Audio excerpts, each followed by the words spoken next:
안녕하십니까 시청자 여러분. 제가 세상 있기를 한 후로 오늘만큼 대기자가 많은 것은 처음 봤습니다. 부정선거 문제에 대해서 국민들의 관심이 많다는 증거라고 생각됩니다. 날씨가 이제 주중에는 또 좀 추워진다고 합니다. 아침에 저는 포근한 것 같아서 내의도 안 입고 왔더니 아직도 싸늘하고 춥더라고요. 여러분 건강 조심하십시오. 오늘 아침에 화제는 무엇보다도 조갑재 씨가 화제가 되는 것 같아요. 엊그제 박정희 기념관에 가서 하는 연설 중에 사전투표 반대자 때문에 윤석열 후보가 낙선할 뻔했다 하는 아주 주목할 만한 발언을 했습니다. 우리가 생각하기에는 사전투표의 조작 때문에 윤석열 후보가 떨어질 뻔했다 하는 것이 맞는데, 반대를 한 사람 때문에, 그러니까 사전투표가 적으면 잘못하면 윤석열이가 안 될 뻔했다, 이게 정반대 180도를 얘기할 수 있는 그 사고방식과 논리가 과연 어디에 있는지 참으로 의아스럽게 짝이 없습니다. 그리고 간단히 생각해서 지금 0.74% 24만 표 차이인데, 사전투표에서 이재명 후보가 윤석열 후보보다 23표 훨씬 더 많이 받았어요. 그러니까 논리적으로는 말이 안 된 겁니다. 그래서 조갑재 씨 문제에 대해서 잘 생각해서 교정하시기 바랍니다. 또 하나의 화제의 인물은 한동훈 법무장관인데 요새 동해 뛰고 서해 뛰고 그냥 망아지처럼 힘차게 왔다 갔다 많이 하는 거 보고 젊은 게 좋긴 하구나 하는 생각도 듭니다만은, 글쎄 뭐 잘해서 어떻게 국회의원에 들어가는 것은 별로 어렵지 않을 것처럼 보이지만은 선거 대책위원장 같은 것을 하다가 혹시 실족하지 않을까 하는 그런 생각이 듭니다. 그래서 이렇게 따지자고 보면 당시에 박근혜 대통령의 탄핵에 가장 중요한 것이 한동훈 윤석열의 소위 태블릿 PC 조작입니다. 그 태블릿 PC 조작 그 사건 자체를 가지고 두 사람이 컴비가 됐는데, 그 두 컴비가 이번에 22대 국회의원 총선거에 또 뛴다?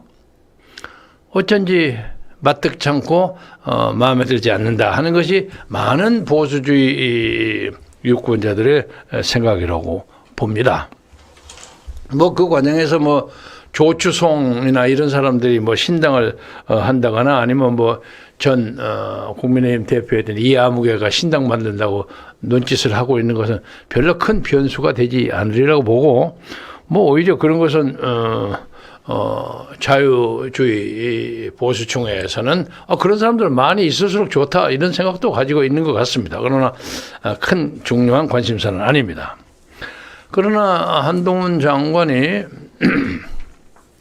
엊그제 더불어민주당의 이소연 의원과의 대화에서 중대한 망언을 했어요. 그 문제에 대해서 사과하라고 요구했는데 아직 아무 소식이 없는 거 보니까 듣지를 못했는지 아니면 거부하는지 아니면 그렇게 생각하지 않는지 뭐 세 개 중에 하나겠죠. 그런데 법무부 장관이 자기의 고유의 업무상 중에 하나인 어떤 선거법 위반 문제에 대해서 그건 내가 상관할 바 아니다, 나의 임무가 아니다 하는 것은, 이건 망언치고는 상당히 도가 깊은 겁니다. 그래서 이 문제에 대해서 한동훈은 자기 스스로를 좀 속이고 있는 것이 아닌가 그런 느낌이 들어요. 그래서 개인적으로는 여러 가지로 탁월하고 뛰어난 점이 있고 하기 때문에 그 문제에 대해서 발언을 정제해서 정확하게 얘기하는 것이 좋지 않을까 그런 생각이 듭니다. 얘가 여러분에게 표 하나 보여드리겠습니다. 이 표는요, 전 세계의 국가에서 얼마만큼 선거 부정이 많이 문제가 되느냐 하는 걸 보여주는 겁니다. 2000년도에 작성한 건데 지금 여러분이 보는데 왼쪽에는 파란 줄의 핵심이 미국이고 저쪽에 붉은색 오렌지 색깔이 러시아입니다. 그러니까 미국이 전 세계 각 지역에 이렇게 많이 선거에 개입했다는 뜻입니다. 반대로 러시아도 이렇게 개입했습니다. 그러니까 소위 세계 양대 강국이라는 나라들이 자기들의 그 친위 국가 혹은 위성 국가 혹은 반대 국가에게 그 어떤 국내 정치에 개입해서 음향으로 움직이는 그런 도표를 보여준 겁니다. 여러 나라가 나와 있습니다. 나중에 뭐 자세히 설명하겠습니다만 여기 아직 중국이 개입했다는 조사는 아직 덜 나왔습니다. 그래서 오늘 이러한 안목해서 부정선거 문제에 대한 이제 간단한 사색과 고찰을 해보고자 합니다. 우선 제목 띄워주세요. 부정선거 제목. 예, 부정선거에 대한 사색. 그래서 만천과해라는 단어를 여러분에게 제시하고자 합니다. 여러분 아시는 분은 아시겠지만 당나라 때 그때 서기 뭡니까 643년에 당태종이 고구려를 쳐들어가는데 군대를 30만을 동원했어요. 뭐 중국이 얼마나 인해전술하고 숫자가 많으니까. 그리고 이제 거기에 사령관은 설인귀라는 장군이 이제 앞장을 서게 되는데 이 당태종이 물을 무서워했다는군요. 바다를 무서워해가지고 배를 타고 가는 것을 거부를 했다는 거예요. 그래서 이제 설인귀가 꾀를 내가지고 어떤 토호가 전사들과 장군들을 위해서 크게 파티를 한번 하겠다고 합니다. 그거 좋지 해가지고 파티를 탁 안내를 했는데 그게 배 안이었어요. 배 안이었는데 사방에 장막을 치고 그냥 비단 장식을 해갖고 벤지 뭔지 모르고 들어가서 아주 호화판으로 잘 놀다가 한참 가다가 문을 싹 열어보니까 배가 둥둥 바다를 떠가서 그때만 해도 아이고 장태종 아이고 할 수 없다 뭐 이 정도로 가면 갈 수 있겠거니 하고 고구려 침공을 나섰다는 그런 얘기에서 그러니까 만천이라는 것은 천자를 기만해 가지고 바다를 건넌다 하는 그런 단어입니다. 그래서 결국 고구려를 쳐들어갔지만은 고구려를 이기지 못했어요. 당태종이 뭐 눈도 상처를 입고 어찌고 설인귀라는 사람도 아주 폐장이 되고 그랬습니다. 그래서 이제 오늘 이 문제를 가지고 제가 우리나라 선거에 대해서 얘기를 하겠는데요.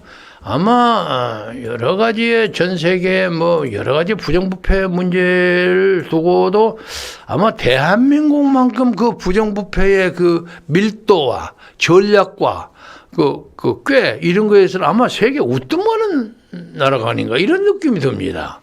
그래서 우선 현재 돌아다니는 시중의 얘기 그걸 떠나기 전에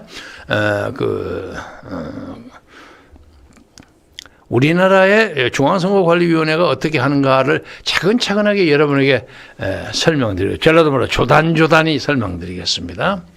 중앙선거관리위원회는요. 지난 2020년 열린 제21대 국회의원 선거, 소위 총선거에 관련 모든 소송이 종결됐다고 2023년 금년 9월 4일에 밝혔습니다. 그 선거론에 따르면 2023년 8월 31일 선거소송 5건에 대한 대법원 판결이 선고됨에 따라서 제21대 총선 관련 모든 소송이 3년 만에 마무리가 된 셈입니다. 21대 총선 관련해서 제기된 선거소송은 총 126건입니다. 선거 무효소송 122건, 비례 10건, 지역구 112건, 그리고 당선 무효소송 2건, 거기는 비례 1건, 지역구 1건, 그리고 선거 당선 무효소송 2건, 지역구 2건 이었습니다. 이 중에 기각이 95건, 5건, 각하가 8건, 8건, 일부 각하 기각이 2건, 그리고 소장, 각하, 소장 각하 7건, 소치와 14건으로 종결이 됐습니다.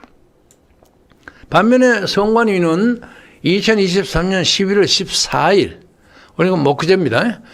발표를 통해서 내년 총선거에서 개표 사무원이 투표지를 일일이 확인하는 수개표 도입을 검토 중이다. 하도 그냥 뭐 사전 투표 반대하는 사람 그리고 수개표라는 저항이 심하니까 이제 그걸 검토 중이라고 발표했습니다. 이게 전자개표의 이게 이제 요새는 투표지 분류기라고 하는데 전자개표기가 투표지를 제대로 분류하지를 못해서 부정선거에 악용된다는 의혹을 불실하기 위해서다.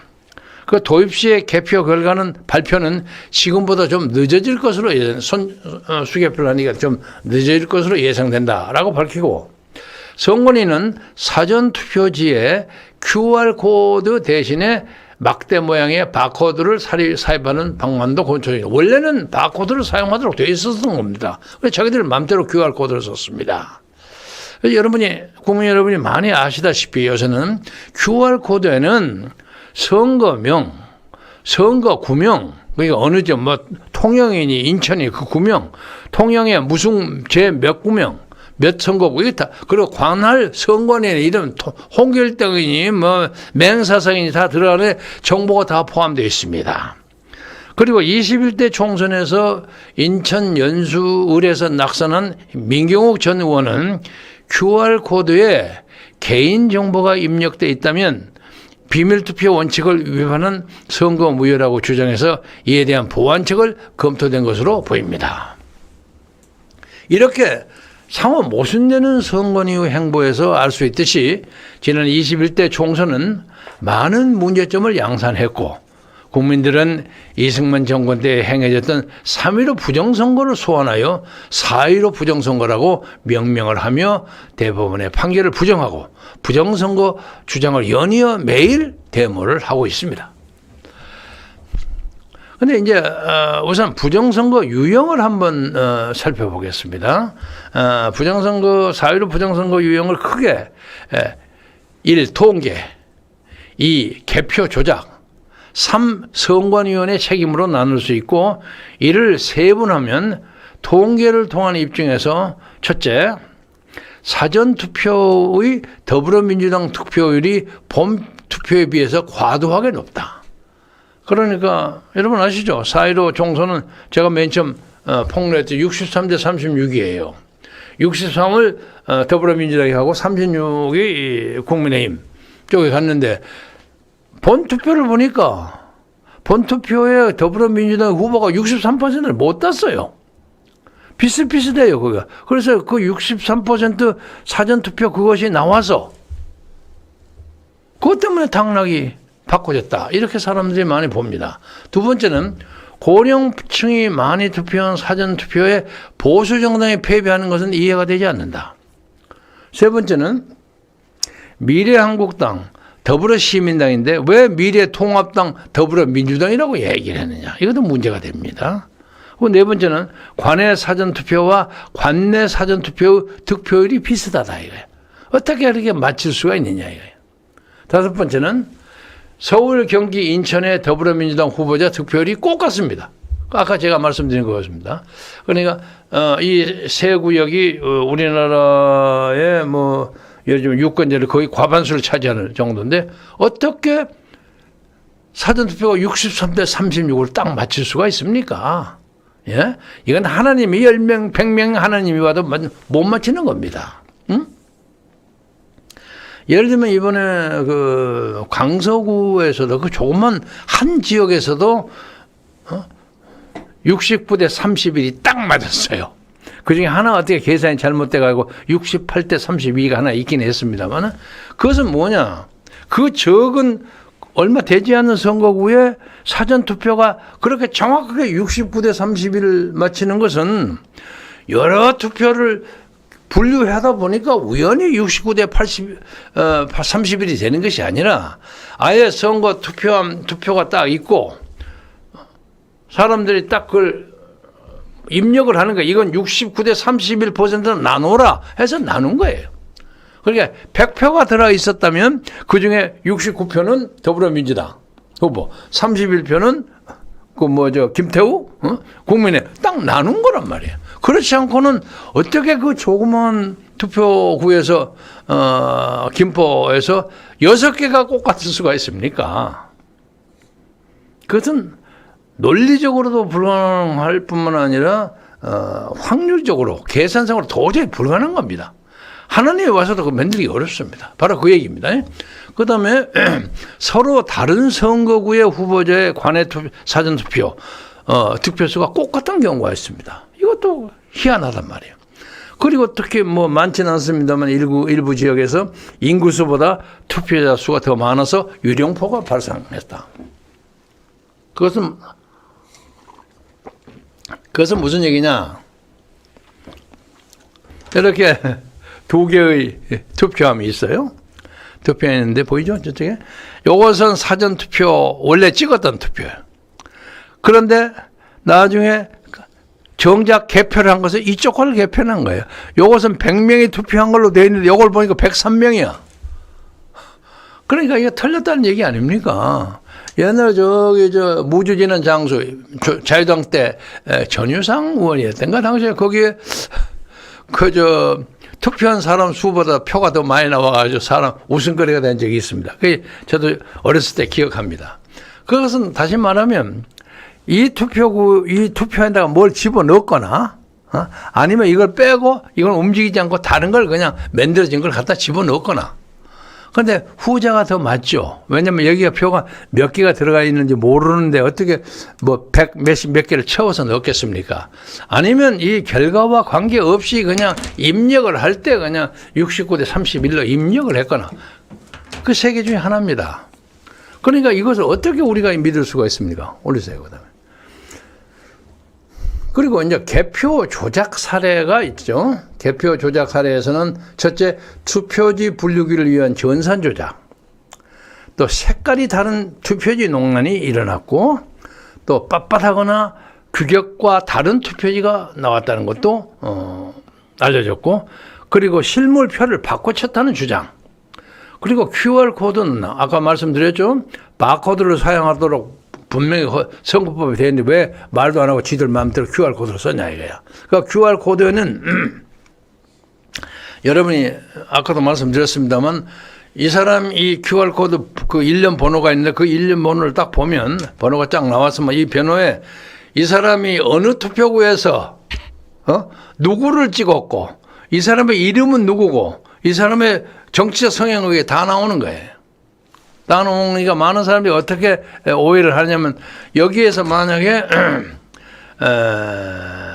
A라는 당을 주장하는 찍은 사람이 이렇게 있으면 이렇게 있고 나머지 B를 찍은 사람이 이렇게 있으면 이런 식으로 해서 딱 박스를 만들어 가지고 여론조사에도 이용하면 항상 2대1로 나온다. 조작할 수 있다는 거죠. 여론조사 그냥 모집단 박스를 만드는 데도 사용할 수 있는 겁니다. 그 다음에는 화웨이 장비, 이건 중국 거 아닙니까? 왜 중국 기계를 사용하느냐 이게요. 그 다음에 투표지 보관 논란. 투표지를 어떻게 보관을 엉망진창하는 거예요. 그리고 부여 투표지가 쉬운 고무를 생성. 참 어이없는, 아마 대한민국에서 이런 건 나왔어요. 부여하고 시흥이 얼마나 떨어졌는데 부여에서 찍은 투표지가 흘러가지고 시흥이 어떤 고물상에서 휴지처럼 발견됐어요. 그리고 우체국 등기 기록의 이상 논란, 기타 투표 절차 및 행정적 논란이 수없이 나왔습니다. 그래서 이런 문제에 대한 이제 선관위의 책임설은 정도의 주장과 이에 대한 반박, 이에 따른 제 주장과 제 반박이 진행 중에 있습니다. 그러나 이를 분석한 백서가 이미 발간되어 있고 유튜브를 중심으로 4년 동안 많은 사람들이 부정 사례와 증거를 제시하고 있으며 중앙선거관리위원회의 핵심 관계자의 양심 선언성 증언도 이어지고 또 엊그제 우리 사무실에 와서 20년 동안 중앙선거관리위원회 노동조합 위원장을 했던 한 아무개 씨의 아주 결정적인 증언도 있었습니다. 그래서 이런 증언도 있으니 저는 이제 그런 디테일한 것은 오늘 다 말씀을 안 드리고 약간 멀리하고 다른 관점에서 접근하고자 합니다. 우선 부정선거에는 세 가지 조건이 있습니다. 우리는 이쯤에서 아까 말씀드렸던 만천과해라는 사자성어를 음미할 필요가 있습니다. 대한민국이라는 국가의 규모, 국민들의 지적 수준, 사회의 성숙도에 따르는 사회적 감시망을 고려할 때 하늘을 속이고 바다를 걷는다는 손자병법의 제36개에서 손자병법의 제1개가 이것입니다. 36개의 첫 번째 꼽히는 겁니다. 이 정도의 수준과 규모의 부정선거를 획책하려면 시간과 인적 자원과 구성원의 절박성이라는 최소 3가지의 조건이 구비되어야 하는데 이 조건에 부합하는 집단은 과연 어떤 것이 있을까? 문제가 되고 있는 21대 총선, 그건 지금부터 4년 전, 3년 6개월 전에 총선과 유사성이 크고 동일한 집단이 실행한 것으로 보이는 17대 총선으로 시간을 돌려보겠습니다. 17대 총선에서 6.25 남침 유도설, 이스라엘의 하마스 공격 유도설과 비슷하게 우리 정치사에서는 노무현의 탄핵 유도설이 설득력 있게 회자되고 있습니다. 그러니까 노무현이가 탄핵을 유도했다 이거야. 블랙홀을 만들었다는 거예요. 저는 이 문제에 대해 개인적인 회고가 있습니다. 그러니까 2004년으로 돌아가면 탄핵이 부당하는 여론이 크게 있었지만 47석에 불과했던 열린우리당이 선거운동 초반에 정동영 의장의 노인 폄하 발언으로 정동영이가 비례 22번과 당의장직을 사퇴할 수밖에 없을 정도로 여론에 굉장히 몰렸습니다. 말 잘못해가지고 몰렸죠. 그런 대단히 열악한 조건에서 선거를 치렀음에도 불구하고 열린우리당은 152석이라는 과반수 의석을 확보하게 됐습니다. 당시에 경험을 잠깐 말씀드리자면 열린우리당을 만들어가지고 47석이 그냥 탄핵 승강에서 막 끌려 나가고 쇼하고 별의별 일이 많이 벌어졌어요. 저는 당시에 노무현 대통령이 버리고 간 민주당의 그루터기를 조순영 의원하고 같이 그걸 지키기 위해서 요새 한참 유행하는 선거구 옮겨서 서울로 올라오는 그런 거 있죠. 험지 출마 이런 거 있어. 제가 2번이나 국회의원을 했던 제 고향 선거구를 포기하고 그리고 눈물 흘린 전송을 받으면서 서울로 올라왔습니다. 서울로 올라왔는데 아니나 다를까 노무현의 탄핵 몰입 때문에 패배했죠. 그때부터 이제 정치적으로 불운이 끼었습니다. 그래서 요새 국민의힘 쪽에서 윤핵관이니 이런 사람들이 서울로 올라오라 하는 것에 거부하고 어쩌고 하는 것은 개인적으로는 이해를 합니다. 개인적으로 이해를 합니다. 그게 대단히 어려운 일입니다. 그러나 저는 한때 극적인 그런 결정을 해서 개인적인 고난을 자초한 바가 있습니다. 당시에 조순영 의원도 자기 서울의 지역구를 버리고 대구로 가서 또 거기서 장렬하게 거기서 패배했습니다. 그런 적이 있습니다.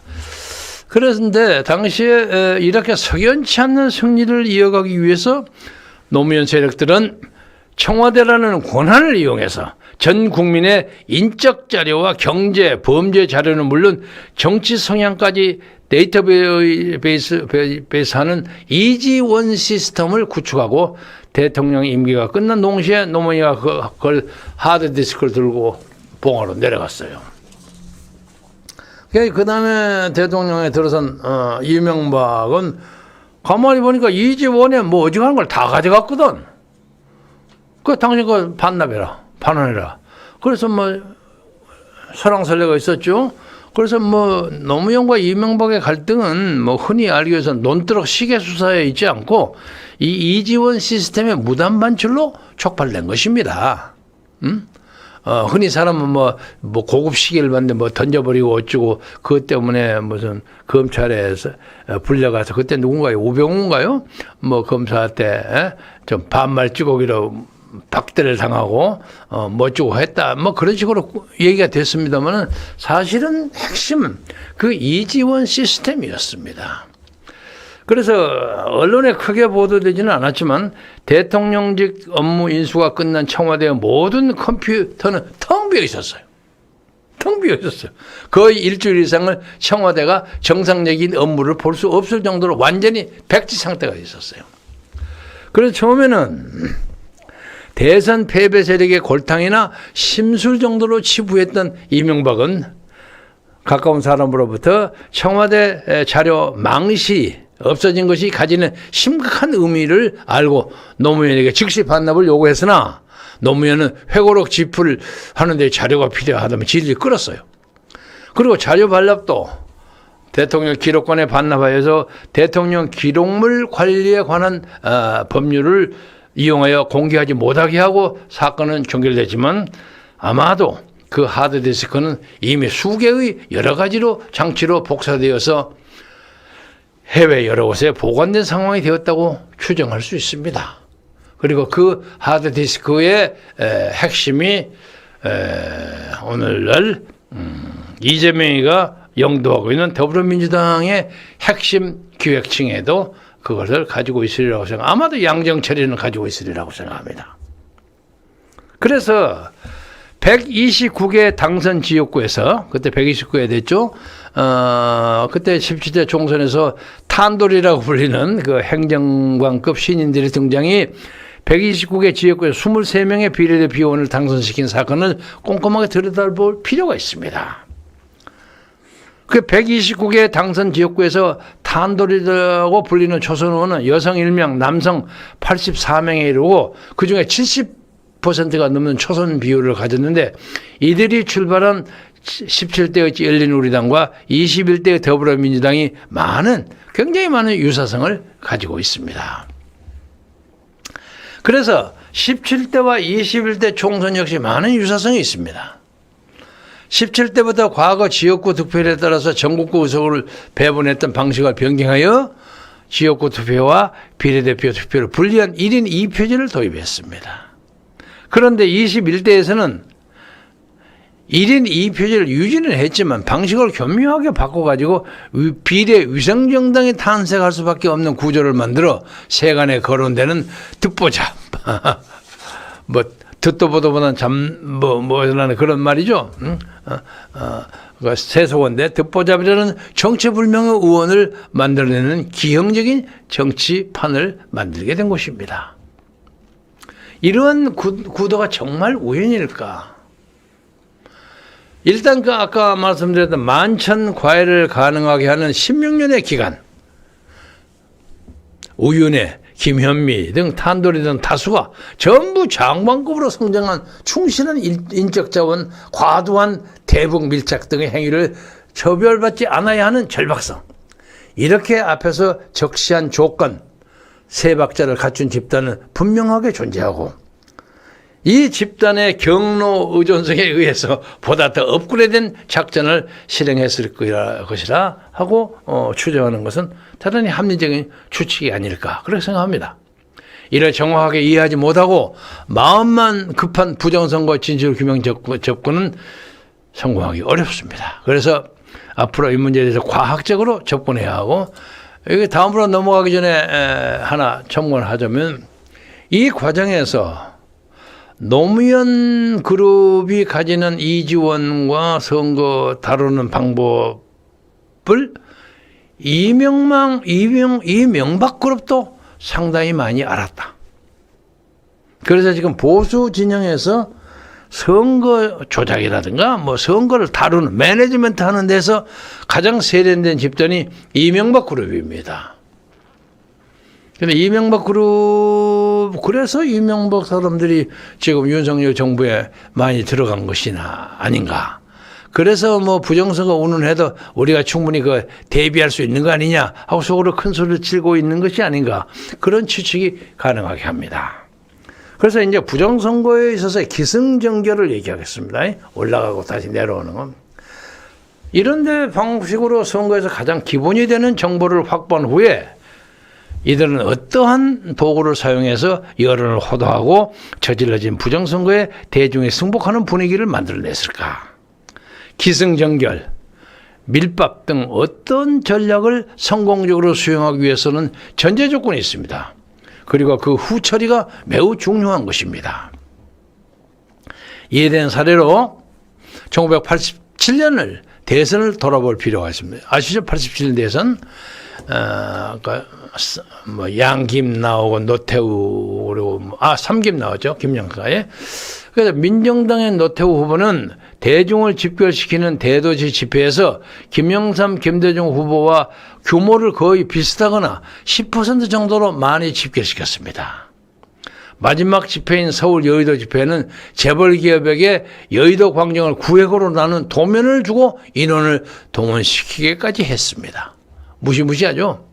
당시 주요 방송에서는 몰려드는 인파를 생중계 방식으로 보도했고 노태우 후보는 63빌딩 55층에 있는 거버너스 챔버에서 대기하면서 인파가 가장 많이 모이는 피크점을 기다리고 있었습니다.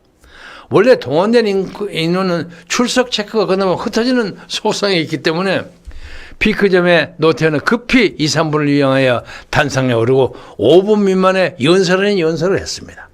내용은 아주 간단했습니다. 중간 평가를 받겠다는 공약과 김영삼, 김대중의 단일화를 주장한다. 이는 이성을 가지고 보면 황당한 사태다. 자신이 100% 패배하는 상황을 본인이 주장하는 것은 어처구니 없는 사태였습니다. 물론 말도 안 되는 명분은 단일화된 후보와 정정당당하게 겨루어보자 하는 것이 명분이었습니다. 이미 우리는 당시에 민정당이 부정선거를 준비하고 있었고 당시 노태우 후보의 지지율은 양김에 훨씬 미치지 못한 상황이었다고 본다. 때문에 부정선거를 불식시키는 양김이 단일화하지 못해서 패배했다라는 인상을 국민에게 심어주기 위한 사전 정지 작업이 아니었나 그렇게 생각합니다. 여기서 이제 다른 말씀을 하나 하자면 당시에 저는 김대중 캠프에 기획특보를 했습니다. 집에서 사는 입주특보였습니다. 그래서 김대중과 김영삼을 단일 후보를 만들기 위해서 당시에 비서실 차장을 했던 김도경 의원, 저하고 물리대 1, 2년 터울에 가까운 사람이었습니다. 그 사람이 차장을 하고 있어요. 그 사람하고 둘이가 이제 합작을 해가지고 하여간 두 사람을 단일화를 만들자. 그래서 이제 마지막 날에 김도경 동지한테 내가 지원을 했더니 야, 와이스 언제 들어오시냐. 그러니까 오늘 9시경에 충청도 어디 온천에서 올라오신다는 거예요. 그럼 딱 잡고 있으라. 내가 9시에 DJ 모시고 가겠다. 어떻게 하려고? 아이가 모시고 갈 테니 좀 기다려, 이 사람. 그래서 이제 제가 생각하는 것은 그거였습니다. 당시에 사자필승론이라는 것이 막 돌았거든요. 네 개를 나누면 다 이길 수 있다고 생각한 거예요. 김영삼이도 이길 수 있다고 생각하고 김대중도 이길 수 있다고 생각한 거예요. 그런데 사실은 그렇게 등등하게 표가 비슷비슷했습니다. 그런데 그것을 노태우 후보에서 교묘하게 이렇게 분산을 시켰어요. 그래서 저는 이제 DJ를 설득해가지고 거기를 가서 이렇게 얘기하자고 이제 했죠. YS 때 가가지고 제가 연락을 해놨습니다. 가서 김총재, YS를 얘기한 겁니다. 김총재, 나이도 내가 당신보다 몇 살 많고 민주화에 대한 고난도 내가 당신보다 더 많이 했어. 물론 당신이 더 많은 현역 의원을 포용하고 있다는 건 내가 아요. 나는 밑에 기끌에 김상현 의원 하나요. 그러나 이번에 나한테 양보를 하면 5년 후에 당신이 무조건 할 것이고 나는 그냥 대통령만 하고 외교나 국방이나 이런 것만 하고 당신이 당도 정부도 하여간 조각도 전부 일체를 당신한테 맡기겠어. 그러니까 당연히 국무총리를 하셔도 좋고 아니면 당대표에서 국무총리 누구한테 임명해도 좋고 그런 식이 어떻소? 그러면 분명히 YS가 그러면 김 선배가 그렇게 하시오. 그때 받아버립시다. 이 얘기였습니다. 그런데 당시에 동교동에서 출발을 못했습니다. 출발을 못해가지고 자네 내가 분명히 되는데 왜 자네 쓸데없는 소리 해. 그리고 당시에 그 자리 거기에 이영작 박사가 같이 있었어요. 같은 자리에 있지는 않았지만 옆방에 있었는데 이영작은 저하고 대학 동기고 공군사관에서 교관도 같이 해서 아주 친합니다. 또 유명한 보수주의자예요. 그래서 이제 내가 입주 특보 한 몇 개월을 하다가 한 3, 4개월 거기서 지냈죠. 지내고 난 다음에 보따리를 사고 이제 저는 일을 다 한 거 가지고 물러나겠습니다 하고 김대중 후보 모시고 상도동 가겠다는 계획은 깨지고 제가 보따리 사가고 있는 동교동을 밤늦게 나왔습니다. 나오니까 이영지가 따라서 야 어디 가냐? 야 난 여기서 임무 다 했으니까 이제 나 떠난다고. 야 임마 혼자 가지 마 하고 지가 따라오더라고요. 그래서 따라와서 밤이 무지무지하게 찼습니다. 추워서. 그래서 둘이가 뭐 차도 없고 그때 둘이가 건들건들 걸어서 그저 그 신촌 내거리 그쪽으로 걸어 내려오다가 마침 뭐 동기동에서 내려오다가 길 건너편에 무슨 사우나가 하나 있더라고요. 그 사우나에 둘이가 들어갔어요. 추우니까 여기서 자고 가자. 그래서 사우나에 가서 목욕하고 뜨끈뜨끈한 데서 거기서 맥주 마시면서 그 밤을 쓸쓸하게 보냈습니다. 그런데 나중에 표를 까보니까 노태우 36? 36. 그리고 김영삼 24. 김대중 23.2인가 0.7인가 8이 차이에요. 그러니까 둘이가 서로 자기가 높다고 얘기할 만했어요. 그러니까 만약에 그 표만 그대로 해도 한 사람에게 갔으면 여기는 얼마입니까? 48 안 됩니까? 저희가 36에도 문제없이 이기죠. 그래서 그러니까 그때 DJ는 예지 갑자기 가서 황당하게 저녁에 그걸 어떻게 하냐가 저녁에 그것이 아니라 들어가서 밤새 토론하고 아침에 그게 이제 선거 전전날입니다.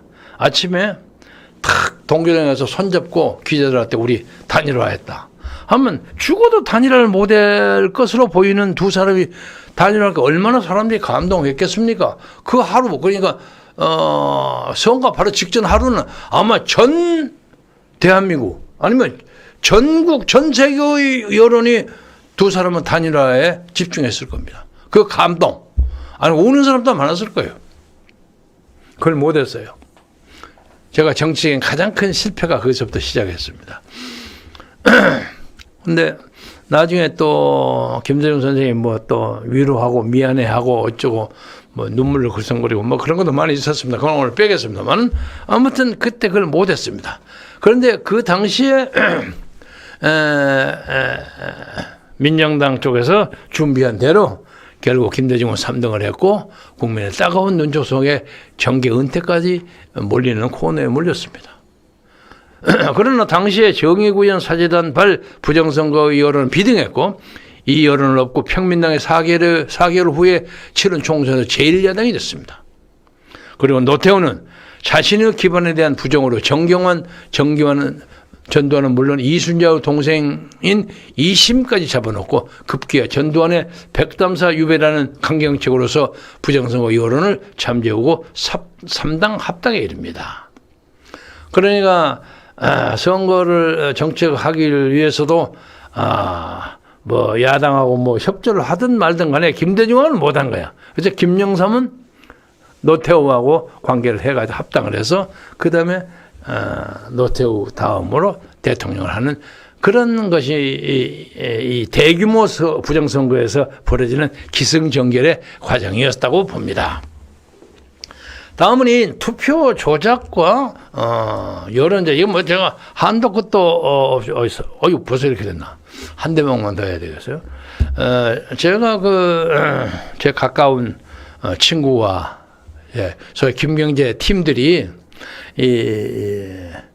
지금 이 현재 대한민국의 현 단계가 자유민주주의에서 결정적으로 중요하고 또 결정적으로 위험한 고비라는 것을 인식하에 이 나라를 어떻게 끌어가야 하느냐 하는 좀 더 큰 미래의 어떤 비전을 제시하는 그런 작업을 하고 있습니다. 오늘 제가 발표한 것도 하는 것도 그 거대한 스킴의 일부를 우리의 작업의 일부를 여러분에게 투표 조작 부정선거 문제에 대한 것을 잠깐 말씀드리고 앞으로도 계속 시간 있는 대로 제가 이것을 하겠습니다. 조만간 이것도 또 책으로 발간할 예정입니다. 우선 투표 조작과 여론 조작에 대해서 말씀드리겠습니다. 혁명이란 이름으로 죽이고 개혁이란 명분으로 작물을 나누고 조화라는 목표로 입을 막는다. 이것이 1984년 6월 4일 천안문 사태 주동자 왕던이 피를 토하면서 외쳤던 구호입니다. 왕던의 구호입니다. 혁명이란 이름으로 죽이고 개혁이란 명분으로 작물 뺏은 그 훔친 물건을 나누어 먹고 조화라는 국민 조화, 국민 총화라는 목표로 입을 막아버린다. 언론을 봉쇄한다. 이거 1984년 그러면 지금부터 얼마입니까? 39년 전, 40년 전 6월 4일 중국 천안문 광장 사태 많이 죽었죠? 그 주동자 왕던의 구호입니다. 부정선거로 국권을 쟁취하는 것은 이와 비슷한 겁니다. 촛불혁명이나 탄핵 역풍과 같은 선동적 프로파간다를 설정하여 전제 조건에서 대중을 몰아가야 하고 이후에 중구난방이라는 사자성어가 예측하듯이 반드시 꼬리가 밟히기 마련인 사후 처리를 하기 위해서 대중을 그럴싸한 명분으로 호도해야 합니다. 우리가 중요하게 생각해야 하는 점은 투표의 조작보다 조작된 투표를 인정하게 만드는 여론 조작에 더욱더 큰 관심을 보여야 한다고 생각합니다. 그러면 이걸 가능하게 하는 방법은 무엇일까? 여러분 인지 편향이라는 단어 아십니까? Cognitive bias란 말입니다. 전문 용어가 있습니다. 이미 17세기에 프랜시스 베이컨이라는 유명한 철학자 있죠. 경험론 창시한 사람. 베이컨이 4대 우상이라는 것을 만들었어요. 4대 우상이 뭐냐면 종족, 인종, 그리고 동굴, 시장, 극장이라는 4대 우상이라는 분류한 인간이 얼마나 인지나 인식에서 편향될 수 있는가 없는가를 밝혔는데 현재 와서는 첨부한 인포그래픽 1호에서 알 수 있듯이 무려 188개의 코덱스로 이것이 분류되어 있습니다. 그래서 이 인지 편향을 잘 분석하면 인간의 인지나 인식이 얼마나 쉽게 왜곡될 수 있으며 대중심리를 조작하는 것에는 얼마나 다양한 방법이 있는가를 정확하게 알 수 있습니다. 대중의 심리나 인식을 바꾸는 전문가는 물론 서구 사회에서는 많이 배출되어 있고 이미 우리는 이들로부터 많은 방법을 배워서 사용하고 있습니다. 이를 위해서 대표적으로 트위터, 인스타, 페이스북 등의 상징은 소셜 미디어를 이용하는 방식이 접목되는 겁니다.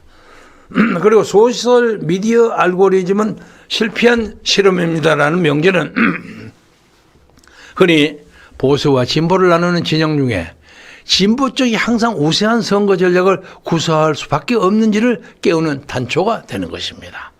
이것은 보수가 항상 씹어서 생각해야 할 문제입니다.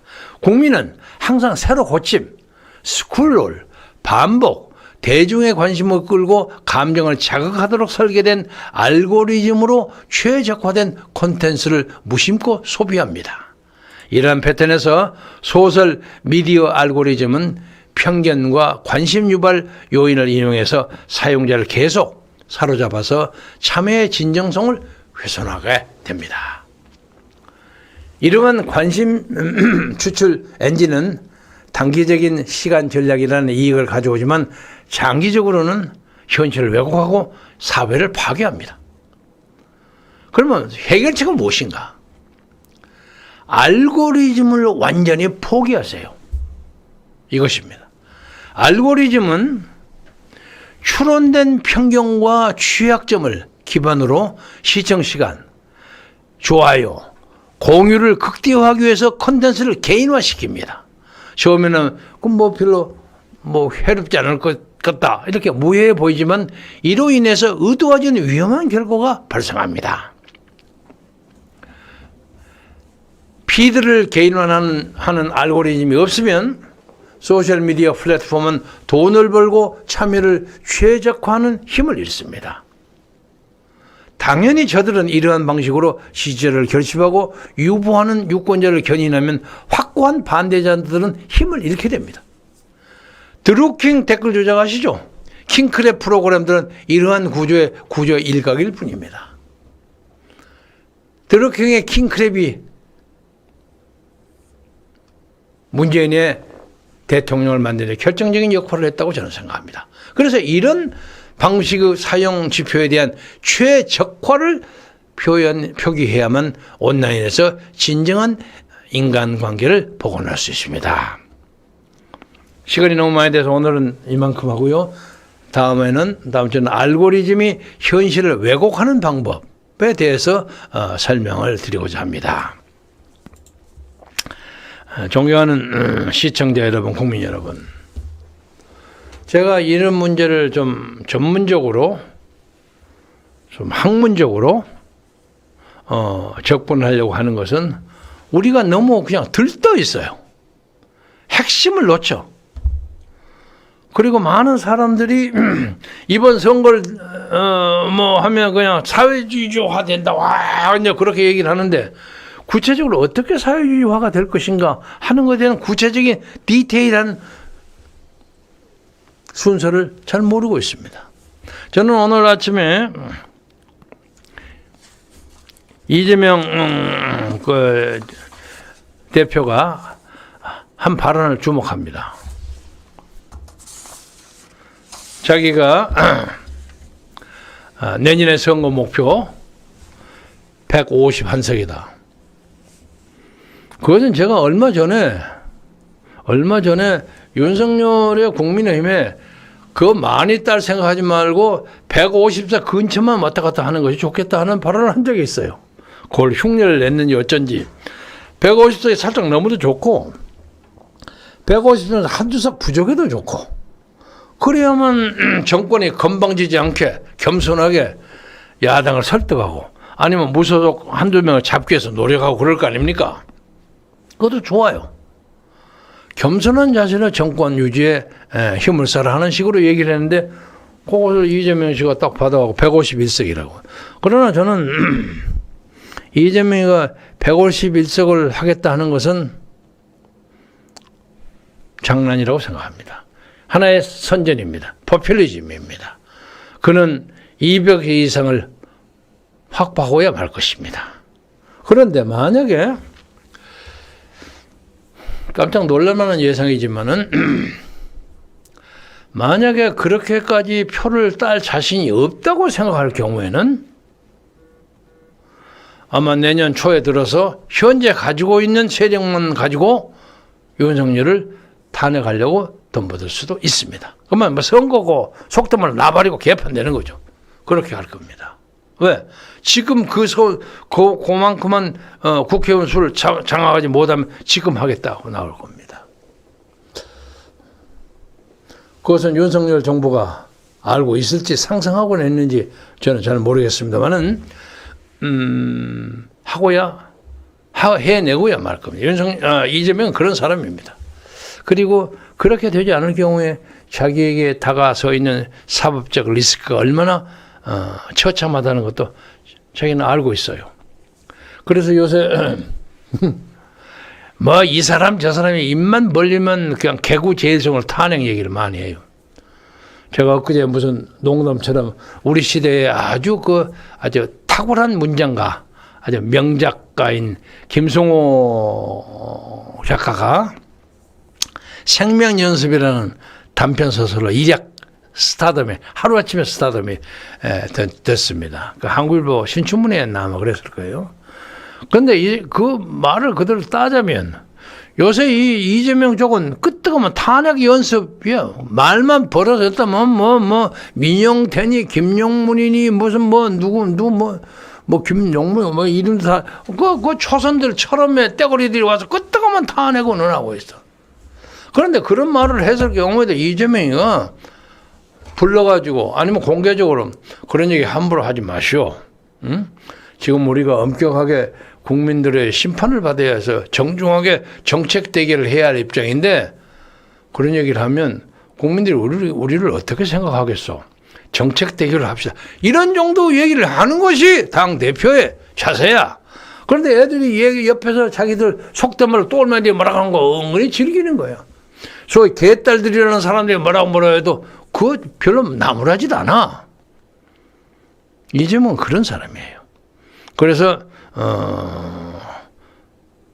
최은수 가능성은 많지는 않지만은 세분리하면 선거 전에도 윤석열 탄핵을 하겠다 하는 것이 나올 수 있습니다.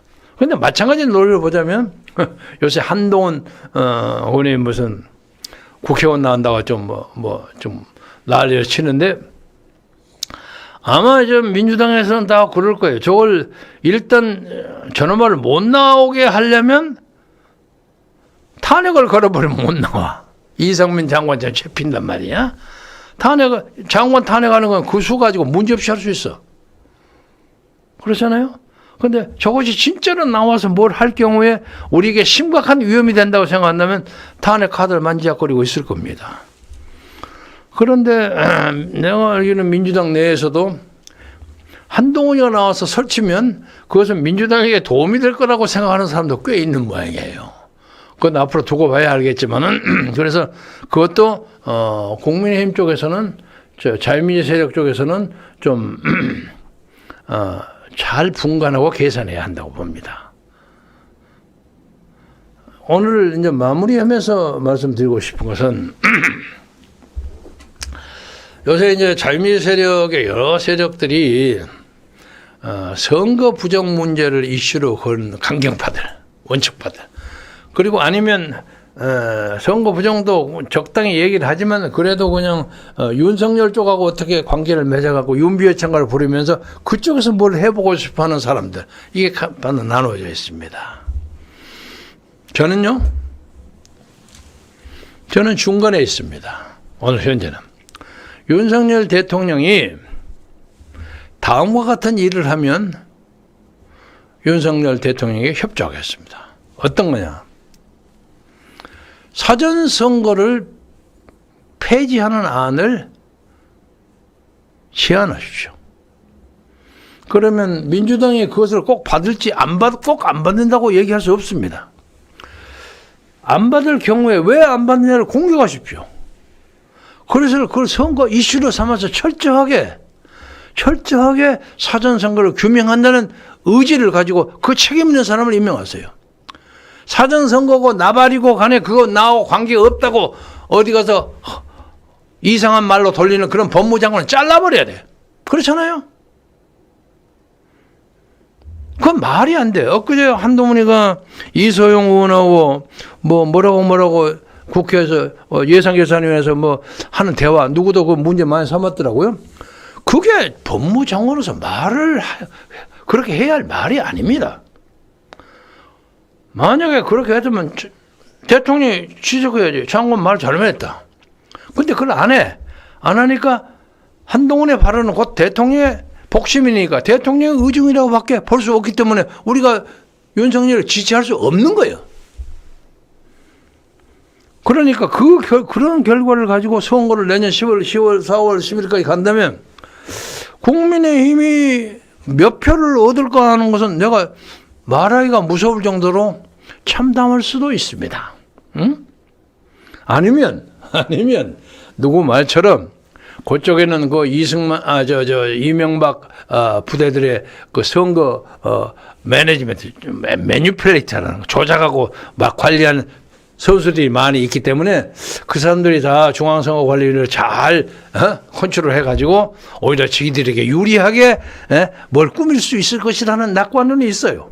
있는지 압니다. 그것도 있을 수 있는 일입니다. 중앙선거관리가 자기들이 통뼈라고 천하의 대권을 가지고 있는 사람한테 엉뚱하게 딴짓 하겠느냐 하는 것도 충분히 가능합니다. 그러나 그런 낭만적인 낙관론에 가지지 마세요. 그래서 정도를 가기 위해서는 대통령을 지금 오늘 좀 어디서 바쁜데 저 가서 찰스 국왕한테 대접받느라고 좀 기분이 허불짝하고 좋을 겁니다. 그 잘 즐기고 와서 이 문제를 심각하게 다뤄서 적어도 이 선거를 바르게 하기 위해서는 앞으로 또 부정선거에 대한 사색은 계속 다음에도 하겠습니다만은 하지 않으면 이 나라가 그냥 자유민주고 자시고 뭐가 엉망돼 버려. 아까 이 표 좀 다시 보여주세요. 이 표. 미국이 세계 각국의 선거 개입을 했대. 미국은 지 안에서도 지금 누굽니까? 트럼프 부정선거 가지고 왔다 갔다 하고 그러지 않아요?